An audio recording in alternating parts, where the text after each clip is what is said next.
Welcome to the session on promoting liberal values and democracy and discourse on the internet. To kick this session off, I would very pleased to welcome Vera Jourova, the European Vice President for Values and Transparency, formerly the Commissioner for Justice and Consumers. So Vice President, welcome. Thank you. Hello. We have 15 minutes to seek your wisdom, so perhaps we'll get started straight away. And I'm very pleased that technology is working well. I'm in Sydney and you're in Brussels, and this is a global summit, so that's good. In these sorts of summits, it's often quite common for the conversation to be about the recent past or the near future. But I wonder if I might ask you, thinking about human rights and values for Europe, what do you think the challenges will be for the next decade, for the next 10 years? Yeah, thank you very much, Paul. Hello again.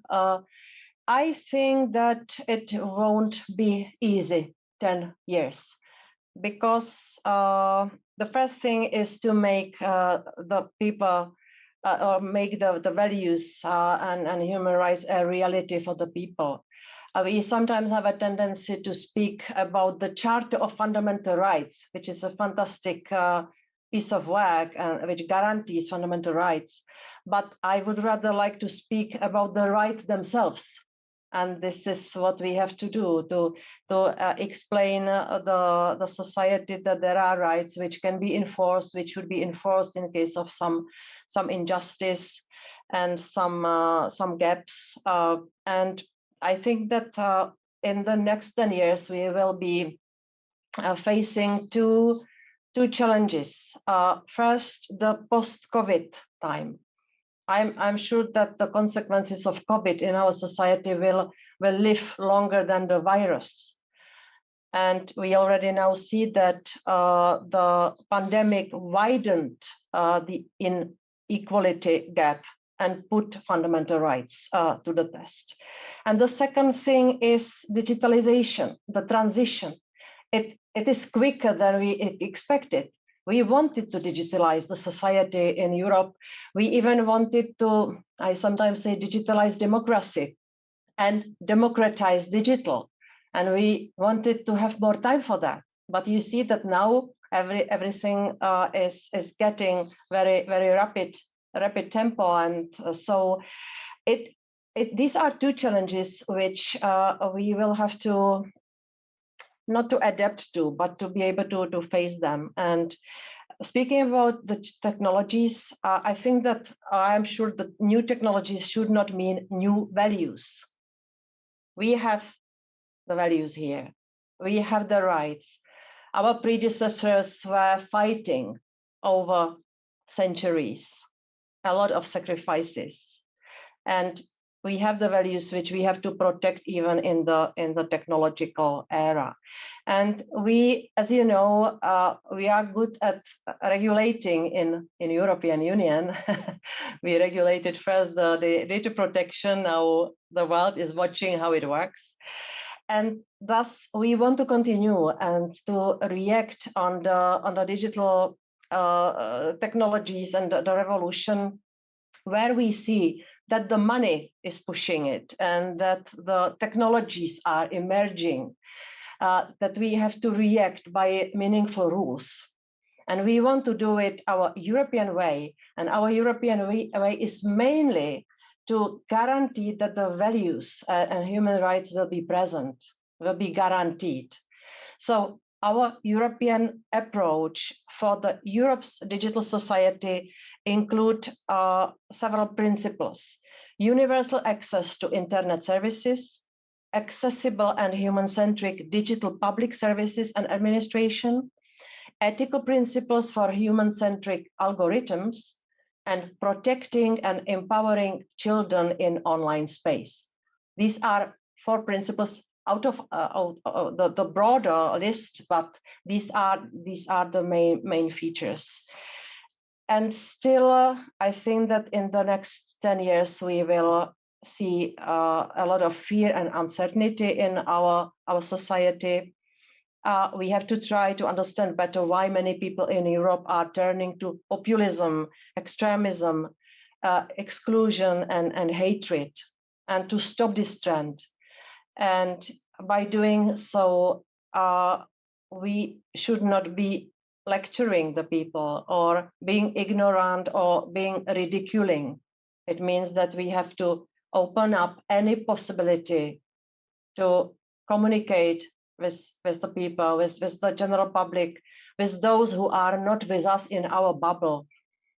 I really feel bubbled in, especially with this method of work. High time we start to meet again, because we really have to again try to increase the trust of people in democracy. And this, I don't know any better way or any other way than communicate, explain, being accountable, and listen to what the people fear of and what the people would like to gain. Yeah, I think that's excellent. You talked about the democratization of technology and vice versa. Obviously, there's been a lot of optimism about what the technology could mean for democracy, but clearly also disinformation and manipulation has become a dark force in this space.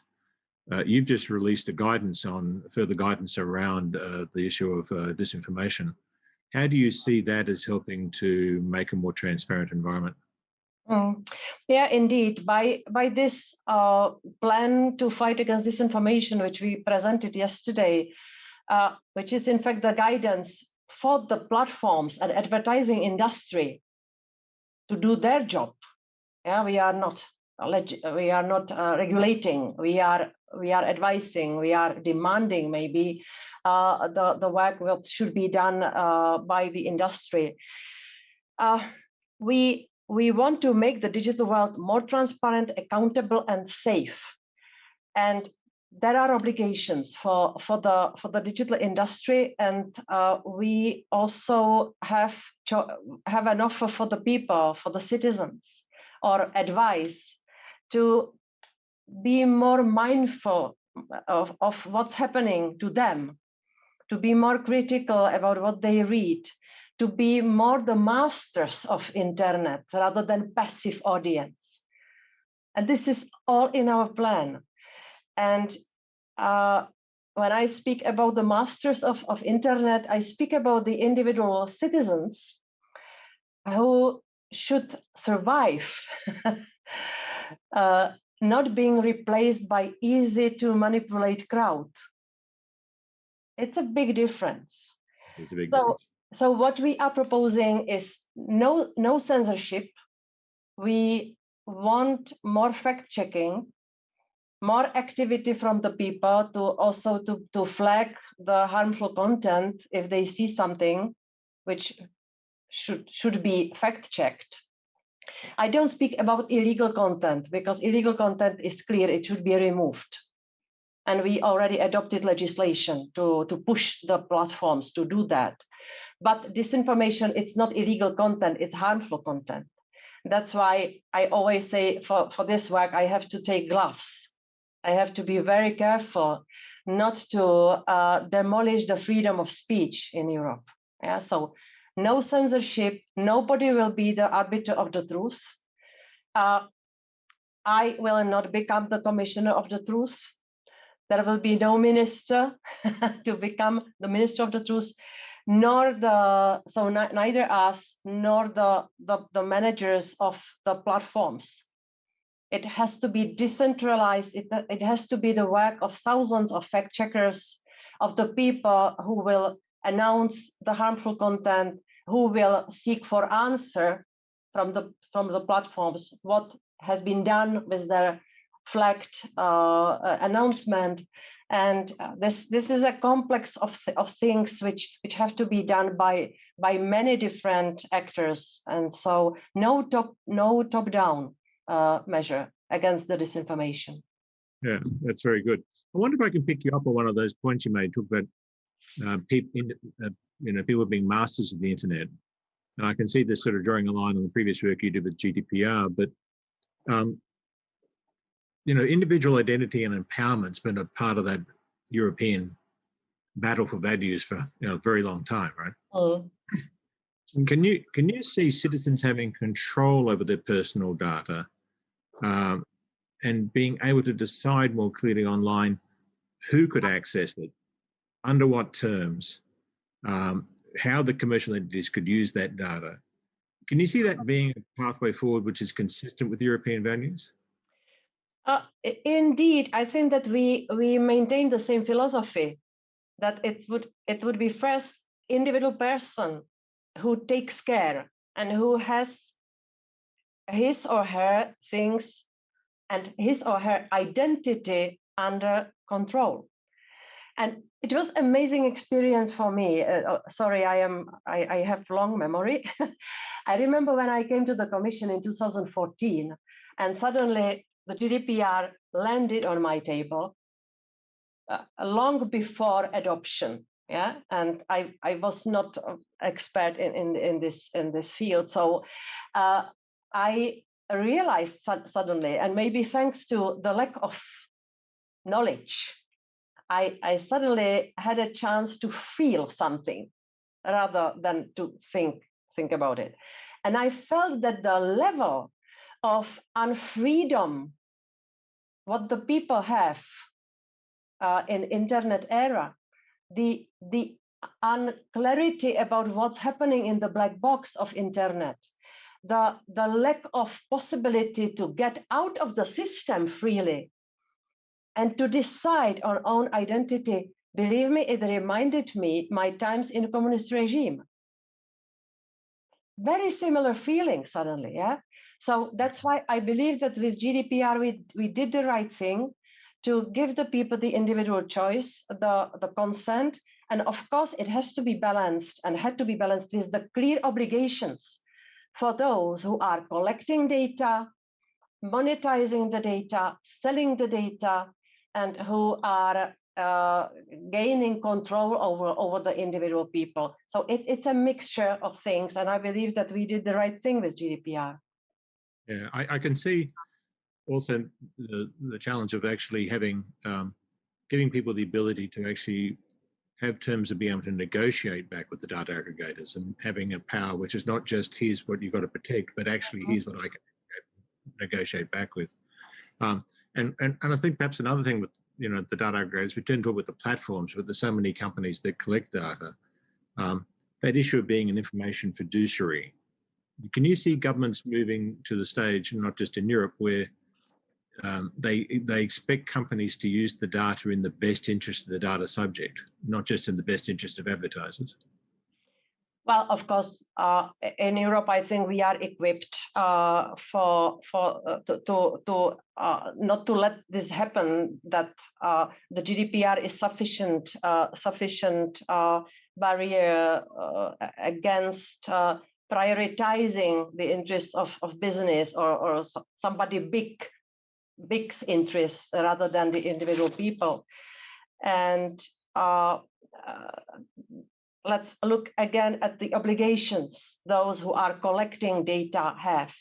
Not to give, and I don't want to give a full legal lecture, but just the main elements. Processing of personal data must be lawful, fair, and transparent to the data subject. So the people have to remain subjects. They must not become objects. Yeah, that's the difference. The data must be collected for specified, explicit, and legitimate purposes, and not further processed in a manner that is incompatible with those purposes. And this already excludes manipulation. So while this is not a fiduciary duty on all organizations in the sense that some professions have vis-a-vis their clients, these rules put clear limits on what organizations can do with personal data they process. So I think that this is very clear. Anytime I speak to the data protection authorities, I ask how they explain different entities the obligations which we specified in the GDPR, because this is the legislation which is based on the level of potential possible risk. Yeah, so you have to balance it and come with the proportionate measures. we've just got 1 or 2 more minutes left before the session moves on. But I wanted to just coming back to this issue of disinformation and hate speech. Question of hate speech is always who defines it, who could, and how should they define it, I suppose. Is it possible to agree a European-wide definition of hate speech? We work with the definitions which are present in all the EU member states' criminal laws. So when we realized we have to quickly do something against hate speech online, which was in 2016, which was a very difficult time for Europe. The combination of big migration wave and terrorism caused a lot of angst in the society. And the online hate speech was very close to spilling over into the real life. That's why we said, we have the hate speech defined in all the criminal laws in all the member states, and you platforms look into that and respect it, because what is illegal offline has to be illegal online, or is illegal as well online. And you are closest to clean the space up. It was a surprise for some, because some still in 2016 had a tendency to tell me, we are just the pipes, we have nothing to do with the content. Yeah, but these days were over, and they, of course, there was hanging in the air that we are very close to coming with the legal liability for the content. And if you do not remove, you will be the co-perpetrator. We never went this way, but they had to take more responsibility. So the definitions in the law and in the case law of every single member state, and we speak about 24 languages in the EU. Yeah, so I really wanted them to work with each state, each language, to deploy sufficient capacities and to be cleaning up, because it was really very, very explosive situation. And I felt really obliged to, and I felt the strong duty to protect those who were suddenly the victims of the hate speech, which really was very intense and still is. We have to continue. And now we have this in the Digital Services Act, because it used to be a voluntary action from the platforms, which we wanted. But now we propose the Digital Services Act in December, which will make it a duty to address this issue by removing the hate speech. Yeah, and we've seen around the world, not just in Europe, but around the world, the use of internet for, say, education and other purposes during COVID, and online bullying, online sexual harassment has become issues that need further addressing. Too many issues, too short amount of time.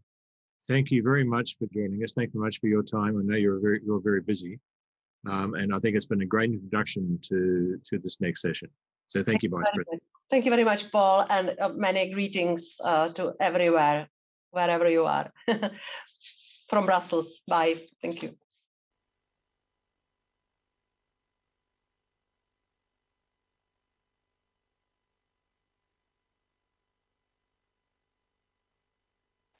Meine sehr geehrten Damen und Herren, das Internet bereichert unsere Welt. Nie zuvor in der Geschichte der Menschheit gab es so viel Kommunikation zu so vielen Themen mit so vielen Teilnehmerinnen und Teilnehmern. Zur Realität gehört allerdings auch, die großartigen Möglichkeiten des Internets werden allzu oft missbraucht. Missbraucht, um Hass und Desinformation zu verbreiten, missbraucht, um zu Gewalt anzustiften. Noch nicht einmal ein halbes Jahr ist vergangen, seit in Washington ein Mob das Kapitol gestürmt hat, angestachelt durch Falschinformation und Hetze im Netz. Und auch in Europa zeigt sich deutlich, dass Hass und Desinformation im Netz schlimme Folgen haben. Engagierte Menschen ziehen sich aus dem demokratischen Diskurs zurück, weil sie sich die Anfeindungen im Netz nicht mehr zumuten wollen. Verschwörungserzählungen verbreiten sich in rasanter Geschwindigkeit, genauso wie antisemitische und rassistische Vorurteile. Und immer wieder werden aus hasserfüllten Worten im Netz hasserfüllte Taten. Brutale Übergriffe bis hin zu Mord. Meine sehr geehrten Damen und Herren, all diese Beobachtungen unterstreichen: Der Kampf gegen Hass und Desinformation im Netz, die Sicherung einer offenen Debattenkultur sind von überragender Bedeutung für unser Gemeinwesen. Den Betreibern der sozialen Netzwerke kommt dabei weltweit besondere Verantwortung zu. Denn sie sind es, die die Foren für den Meinungsaustausch im Netz bereitstellen. Ihre Algorithmen sind es, die bestimmen, welche Inhalte prominent ins Blickfeld der Nutzerinnen und Nutzer gerückt werden. Und sie sind es, die von problematischen Inhalten besonders schnell Kenntnis erlangen können. Dass den sozialen Netzwerken eine besondere Verantwortung zukommt, entlässt die Gesellschaft aber nicht aus der Pflicht. Und vor allem entlässt es den Gesetzgeber nicht aus seiner Verantwortung zu gestalten. Auch in Europa gab es lange Zeit die Vorstellung, der Staat hält sich aus der Regulierung der sozialen Netzwerke am besten heraus. Dieser Ansatz des Laissez-faire ist gescheitert. Und deshalb ist es richtig, dass wir in Europa schon vor einiger Zeit begonnen haben, den sozialen Netzwerken klare Vorgaben zu machen. In Deutschland etwa haben wir das Netzwerkdurchsetzungsgesetz erlassen. Seit 2018 verpflichtet es die großen Netzwerke, schnell auf Nutzerhinweise zu reagieren. Wird ein offensichtlich strafbarer Inhalt gemeldet, muss dieser innerhalb von 24 Stunden gelöscht werden. Und vor kurzem haben wir das Gesetz weiterentwickelt.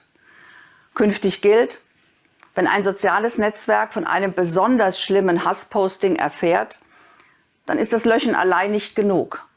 Die Hassbotschaft muss auch an eine staatliche Stelle gemeldet werden, an das Bundeskriminalamt. Ich spreche hier etwa von Morddrohungen oder Volksverhetzungen.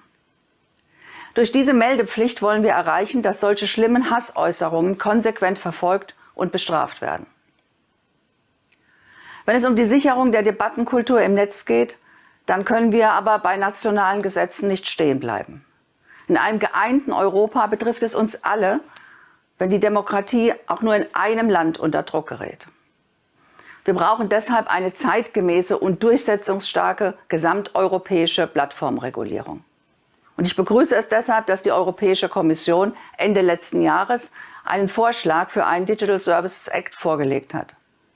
Der Entwurf enthält Vorgaben für eine einheitliche Gestaltung von Meldeverfahren, Verfahren also, mit denen Nutzerinnen und Nutzer illegale Inhalte auf Plattformen melden können.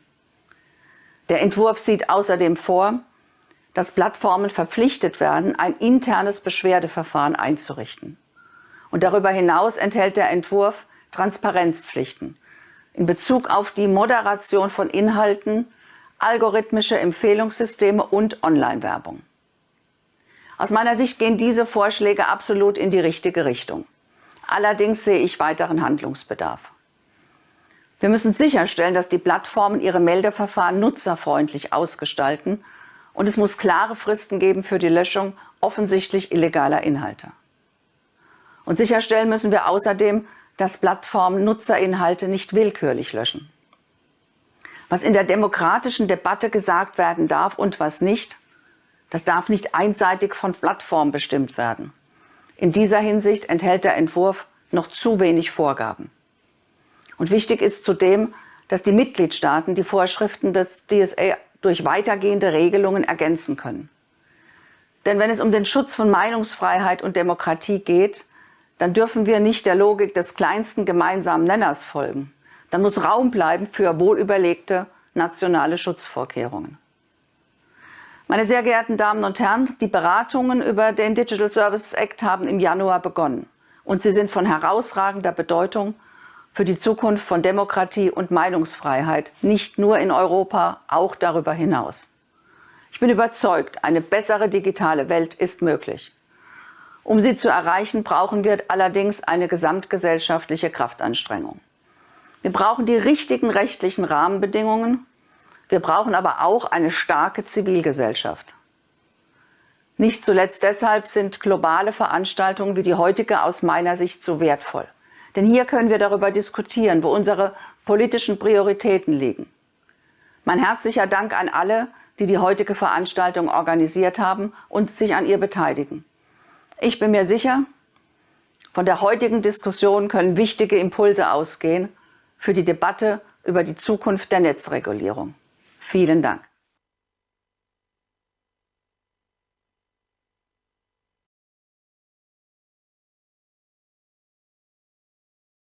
Welcome, everybody, to this session about liberal discourse on the internet and how to protect the values that we all have in common in the digital world. This is a fantastic panel, and I just very quickly going to introduce the panelists. There's Rebecca McKinnon, founding director of Ranking Digital Rights for Freedom of Expression and Privacy. She's also a well-known activist in the field. Welcome, Rebecca. There's Kate O'Regan, director of the Bonavera Institute of Human Rights at Oxford and a former constitutional judge of South Africa. Welcome, Kate. Thank you. There's Paul Nemitz. He's a principal advisor for Vera Jourova, which you've just heard, and the Director General for Justice and Consumers. He was also the lead director for the reform of the EU data protection landscape, among many other things. And so he is also one of the exactly right people to talk to. Welcome, Paul. Hi. And last but not least, there's Dennis Snower, the man without whom all this wouldn't happen today, the president of the Global Solutions Initiative, and also a deep thinker about internet rights reform. Dennis, welcome to this session. So let me start with Paul, actually. From the European perspective, Paul, there is the Digital Services Act, there is the Digital Markets Act. The EU is extremely busy in the field. There's lots of activity. Where would you say does Europe stand in trying to develop its own model of digital rights and internet reform? I think we stand in the middle of a process which has started around 4 years ago. We have gone through a phase where there was a lot of talk on self-regulation of big platforms as regards hate speech and xenophobia and ethics for AI. All this has only worked to some extent, not satisfactory. And so the second phase is now that we have a lot of legal proposals on the table. They sound technical, but actually this is very important societal policy. This is not a technical matter. Very important, not only from an economic point of view, but also from the point of view of fundamental rights of individuals and the good functioning of democracy. So I would say we are now writing with the 4 proposals which we have on the table, the rule book, how we will live in the digital world in the future. And it's very important for everybody, and certainly not only for technology people, but also for technology people to engage in the democratic process, which then will lead to binding laws which are enforceable against everyone, including against the big players. Right. Well, thank you so much. Rebecca, as we've just heard, Europe is striving for its unique model and has been doing so for quite some time now. You also observe very closely what's happening both in the US and in China, so the other models. Can you let us in what the latest debates are on both sides of the Pacific?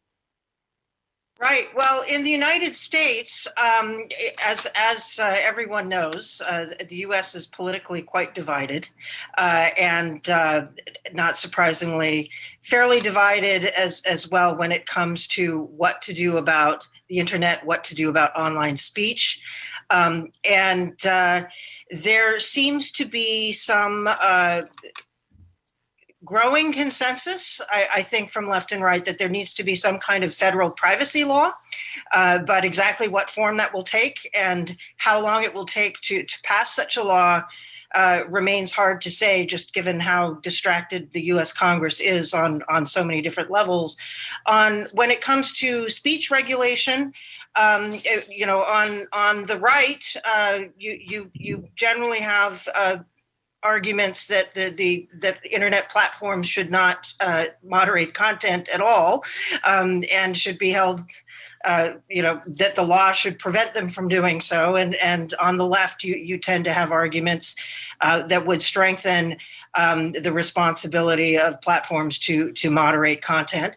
A great deal of debate about intermediary liability and whether and how platforms should be held liable for different aspects. There is increasing consensus, I think, in some policy areas that especially given that the U.S. has the First Amendment, which makes it impossible or very, very hard for the government actually to regulate content, to really focus on the business model, to focus on the targeted advertising business model and the algorithmic amplification that drives the spread of extremism and disinformation, and that there needs to be more accountability, more transparency around algorithms, around targeted advertising. There's also, of course, a growing move towards antitrust. But again, what form that will take, there's a great deal of debate. So a lot of debate, quite unclear where things will go in the long run, but a recognition that the status quo is unsatisfactory to everyone, but for different reasons. China, of course, is moving forward with a new draft data privacy law. China presents, I think, a pretty clear model to governments around the world that want to establish control over their internet, sort of the model of internet sovereignty, that the state should have ultimate power to control the internet within its own borders. Of course, that presents challenges for cross-border flows of information and speech in particular. And so then on the U.S. side, of course, you have growing, I think you've heard growing talk from the Biden administration about the need to counter the Chinese authoritarian technology with democratic vision for technology. However, it's not quite clear what that democratic vision is, and whether the United States and Europe can reach sort of consensus about what does it mean to govern and operate technology in support of democracy, particularly when we're in a time of crisis where many of our democracies are seeing liberal values being challenged quite fundamentally, and the rise of identity politics and the desire for regulations that actually just kind of support different identity politics agendas. So it's a real challenge, but I think in the long run, if democratic societies are going to counter, I think, the spread and sort of the appeal to many governments of the authoritarian internet sovereignty model, we need to be able to make a case for why, what sort of a regulatory and technical set of frameworks should look like in support of open societies. What is the positive vision? And I think we're seeing parts of that from Europe, but we also need to make sure that in enacting any regulations, in any kind of technical standards for internet companies' operations, that we are making it possible for civil society, not just in existing democracies, but around the world, to be able to communicate across borders, for Belarusians to be activists, to be able to communicate outside, for whistleblowers and dissidents to use encrypted technologies.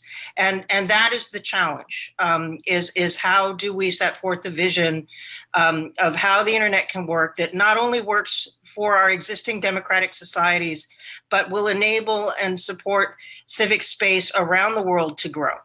Thank you so much for this global rundown, if you want.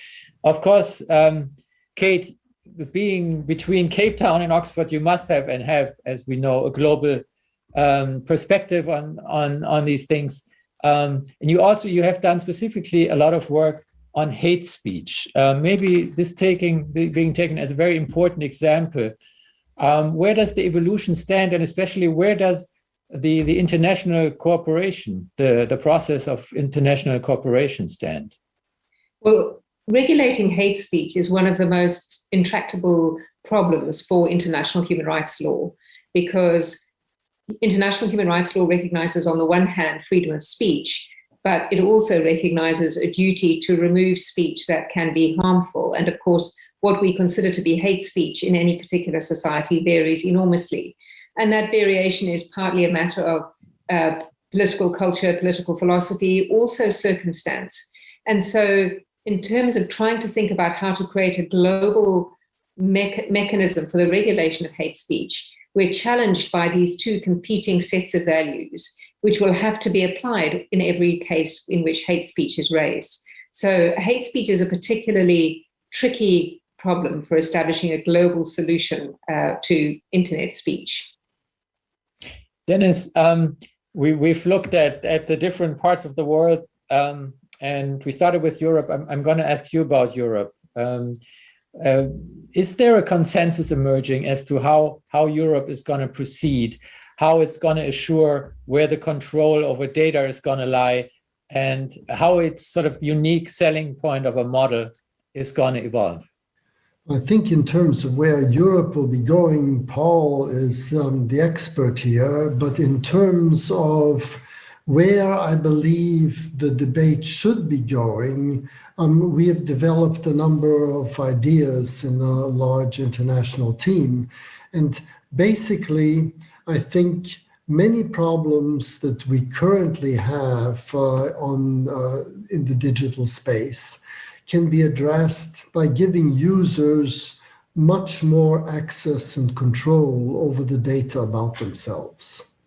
So if, for example, users had complete control over first-party private data like selfies and could give that to others on terms that they themselves determine, or in particular their representatives determine, and if second-party private data would be governed by the same type of regulations as doctor-patient relationships or lawyer-client relationships, solely in the interests of the data subjects, then we would be in a different world.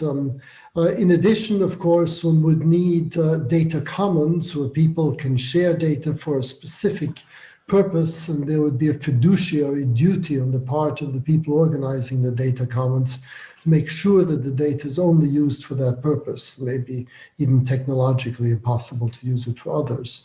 And then lastly, official data, which is data like your name, your passport number, your belongings, and so on, that should have official authentication. It's just like in Germany, when you come into a hotel, they ask you for your passport, and to say I can remember my passport number and my name is not sufficient. They actually need to see the official authentication. That too is possible on the internet, and it would prevent multiple identities. And what it would do is it would make hate speech much more difficult, because people would have single identities that could be pinpointed by authentication. And in addition to changing, obviously, the model in terms of power asymmetries, because the representatives of users could then negotiate on much more level playing field with the digital service providers. You'd also have a huge economic revival, because currently I believe we give a lot of information about ourselves away for free, often without informed consent. And in addition, we get apps for free, and more of our market economy is turning into barter, and barter is totally inefficient. And so a country or a set of countries, a region that enables users to get more control over their data will attract, I think, economic activity, much like economic activity was attracted to Great Britain in the early Industrial Revolution when they created labor markets instead of indentured servitude and feudal arrangements. So I think there's a lot to be said for giving users control. Paul, basically Dennis is calling for Europe to go all the way in terms of privacy and data protection, and kind of develop an online world that's very much in line with the physical world that we are used to. Is that where Europe can and should be going? And also, would this be a concept that can be sold, for example, to America and to the Biden administration, given that the internet platforms from California are going to have some problems with it? Well, first of all, the internet platforms from California make huge money, in particular when they sign up 150% to data protection as we like it in Europe. So I think, the fact that Apple is extremely aggressive on privacy, the fact that Microsoft has said that it grants all customers worldwide, not just in Europe, worldwide, GDPR rights, shows us that exactly the opposite of what your question insinuated is true. Namely, those who sign up positively, constructively, and I would say aggressively, to protecting individuals' privacy make the most of money. Because, Apple and Microsoft are the top two companies at the stock exchange. They are the highest capitalized companies in this world. So I would say the thesis which you put into the room, namely that we are regulating against the market, is wrong. The market shows that people want privacy, but they're being screwed by many. And if you ask me about the Biden administration, I'm very, very confident that the Biden administration, if you look at the people they are recruiting into the White House, into the FTC, will be extremely constructive and inspired by what we're doing in Europe, not only on data protection, but also the other elements of regulating the digital space. Let me also recall, and I was the chief negotiator at the time, I was also the Snowden investigator of the Commission, that when we worked on the Privacy Shield with the US and when we worked on GDPR in Europe, President Obama already tried twice to get a federal privacy law in place. It was called the Privacy Baseline Act. He failed twice because he couldn't pass in Congress. But I would say the willingness compared to the time then has increased enormously. And let me close by saying, if you look at the empirics of what people want, Americans are like Europeans. And that's not our EU Commission empirics, that's American empirics. People are fed up with what Al Gore already called ages ago the stalker economy. All right. I'm sure there was a reason why you didn't mention Google and Facebook, but let's leave it at that and ask Rebecca. Rebecca, how do you view this from the other side of the Atlantic? Is what has been depicted here, is that a model that you think everybody can unite on? Yeah, I think Paul's right. The Biden administration is quite eager to move forward on a lot of fronts. It's I think increasingly a national security imperative, among other things, that the U.S. pass a strong privacy law. And the problem is that Biden has perhaps 2 years with a majority in both houses of Congress to get a lot of things passed. And after 2 years, it's possible, many believe quite likely that he will, that the Democrats could lose the majority in the House, which will then bring Biden more to the position that Obama was in. So time is short. There's a lot of things that have to get passed. I'm afraid that privacy law and sort of internet-related regulation are not as high priority as a number of economic infrastructure bills and other things that are. He's still having difficulty passing, even though there's a majority. So there's a lot of.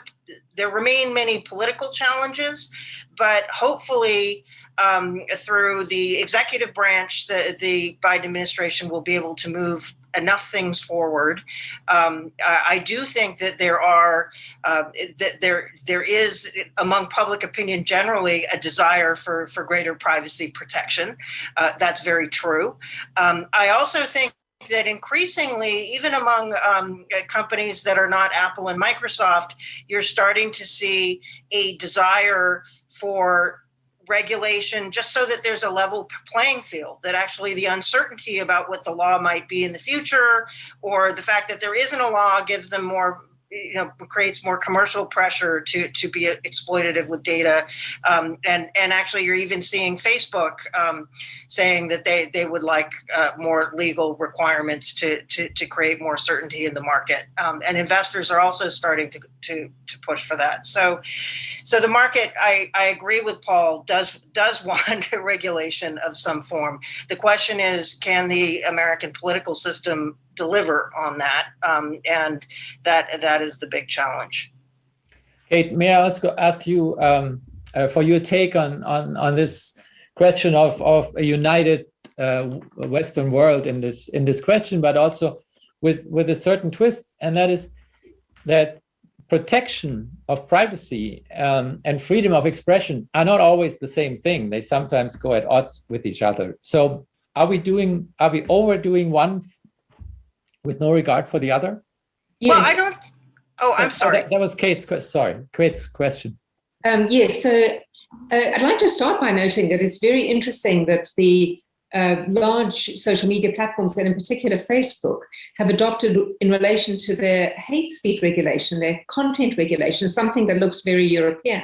This is a company that is not bound by the First Amendment. It's this strange anomaly in the United States that it's government that's got an obligation to protect free speech, and private organizations can more or less do as they wish.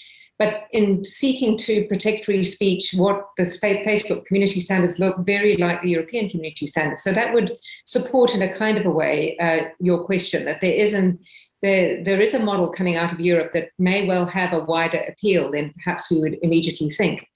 And I think that's the same with GDPR. So through a range of techniques within GDPR, of course, Europe is seeking to ensure that its major trading partners and even some of its smaller trading partners in other parts of the world comply with GDPR, giving them kind of favored status in relation to trading.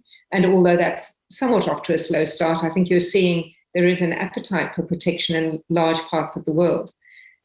A counter note is that I do think that consent, which is one of the key underpinnings of Dennis Snow's approach to this, is quite weak. I mean, any of us who spend any time on the internet know how exasperating it is to be asked to decide what cookies you will allow or won't allow. When you're in a good citizen mode, you go laboriously in and you determine what you will and won't allow. And when you're in a great rush, you think, oh, can't be bothered, I'll just say yes.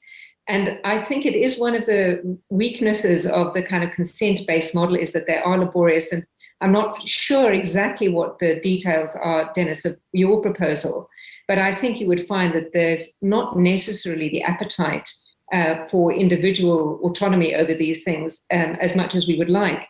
And yet, I think there may well be a regulatory interest in ensuring actually that not all of this data is simply shared, just as we feel under GDPR in relation to states. There's some data that we should be regulated into protection and not just based on consent. Dennis, the floor is obviously yours. I think you could not put your finger closer to the center of the target when you say there's not informed consent. And avoiding informed consent is easier, I think, than it sounds, because I believe that the online world should imitate the offline world. We've had hundreds of years of experience in how to give people informed consent. So, when slaves got their freedom in the States, things were difficult initially because there were huge power asymmetries. In early industrial England, workers didn't have rights. But once you give users control over the data about themselves, they can be given meaningful rights of association and thereby have representatives who then can think much more carefully about the intricacies of informed consent, and they can decide which representatives represent them. And just as we have enormous numbers of social groups in the offline world, we have that in the digital world as well, except that the platforms are all prefabricated for us. We're all stuck into this Procrustean bed, and all the data belongs to the digital monopolists. So if users got control and they were given rights of association, which they would clearly use, and the rights of vulnerable people would be protected as in the offline world, and then you could have GAAP type oversight of data traffickers. Then you would be in a different world. And that online world would then resemble the offline world to a much greater degree. Still far from perfect, but at least we're taking advantage of all these centuries of experience we've had in building democracies. It shouldn't go to waste in the digital space, I believe. Paul, you've written a book on the subject, so I'm wondering about your take on this specific issue. Yeah, I agree with Dennis. I think it is part of the duty of policy to organize counterpower and the very many different forms of counterpower, which are the signs of a free society. And let me give you some examples how this is already happening. First, we have Rebecca in the room who does a great ranking of companies. I'm sure that has an impact on the market, ranking of companies by privacy, respect, and so on. That's good. We have None of Your Business, NOYB, an NGO I co-founded, but the big founder and big figurehead is, of course, Max Schrems from Vienna, very successfully doing exactly what Dennis Nauer says. Everybody can join this movement. It has become quite big. I think there are now 20 employees in Vienna. There are many, many people who put their money into the strategic litigation which Max Schrems brings forward to realize our privacy. The European Union has made it possible that collective action can be taken before courts in the member states which foresee the laws for this. So this is a matter which has been delegated to member states. Some member states have done it, like Germany, some others haven't. So there's a lot happening and I would also point to the proposal of the Commission of one of the packages of legislative proposals which we have on the table is what is called the Data Governance Act.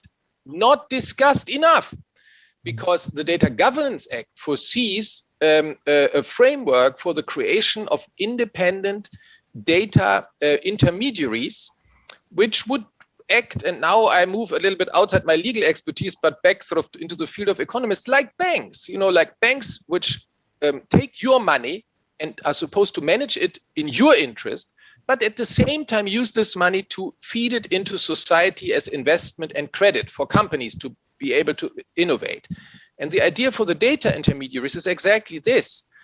They should collect your data, manage it for you, manage your consent in a way which you instruct them, but to your benefit, and at the same time bring the data together, aggregate it, and make it then available, hopefully in an anonymized form, if that's possible, for the economy, for AI development in the public interest and in business interest. So I would say this is the great challenge before us, to recreate a world in which we have power and counterpower, checks and balances, not only a functioning market, but also all the other structures which signify a free society.